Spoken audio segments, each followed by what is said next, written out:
Hi hello friends, welcome to Mouni cine updates. Karthigai Deepam சீரியலில் சந்திராவை வந்து பார்த்திங்கன்னா உள்ளே அமிச்சிட்டார் இல்லையா கார்த்திக் ஜெயிலுக்குள்ளே.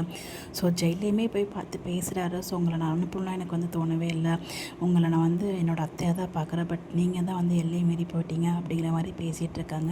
நீங்கள் என்ன தான் என்ன உள்ளே அமிச்சாலும் கண்டிப்பாக நான் திரும்ப வெளியே வந்து ஒன்று அந்த வீட்டை விட்டு வெளியே துரத்தாமல் விட மாட்டேன் அப்படிங்கிற மாதிரி அங்கேயே சவால் ஓடுறாங்க. இன்னொரு பக்கம் இங்கே செம்மையாக ஃபீல் பண்ணிகிட்ருக்காங்க சாமுண்டீஸ்வரி. ஸோ நம்ம கார்த்திக்குமே இன்னும் வருத்தப்படுறாரு. ஸோ என்னால் அவங்க உள்ளே போயிட்டாங்களே அப்படின்னு சொல்லிட்டு கார்த்திக், நீங்கள் வருத்தப்படுற லெவலுக்கு அவங்க அவ்வளோ ஒர்த்தில் கிடையாது. அவங்க அந்த குடும்பத்தை அசிங்கப்படுத்தணும், சாமுண்டீஸ்வரி அசிங்கப்படுத்தணும், அவங்களோட ஒய்ஃபை வந்து பார்த்திங்கன்னா ஜெயிலுக்கு அனுப்பினவங்க. ஸோ அதை தான் வந்து ரேவதியுமே சொல்கிறாங்க, நீ கவலைப்படுற லெவலுக்கு அவங்க அவ்வளோ ஒர்த்தில் கிடையாது, நீ ஃபீல் பண்ணாத, அந்த இடத்துல நீ இருந்தீங்கன்னா அவங்க ஹாப்பியாக இருந்திருப்பாங்க. ஸோ நீ ஏன் இப்படி ஃபீல் பண்ணுற, அவங்க பண்ண தப்புக்கு தானே போயிருக்காங்க அப்படிங்கிற மாதிரி வந்து சமாதானப்படுத்திகிட்டு இருக்காங்க. ஸோ இந்த பக்கம் வந்து பார்த்திங்கன்னா சாமுண்டீஸ்வரி ரொம்பவே ஃபீல் பண்ணிகிட்டு இருக்காங்க, சாப்பிடாம எதுவும் பண்ணாமல்.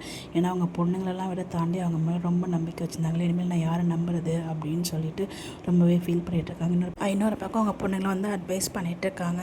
அதோட எபிசோட் வந்து எண்ட் ஆகிடுச்சு. ஸோ இந்த வீக் அடுத்து என்ன நடக்க போகுது அப்படின்னு வெயிட் பண்ணி தான் பார்க்குறோம்.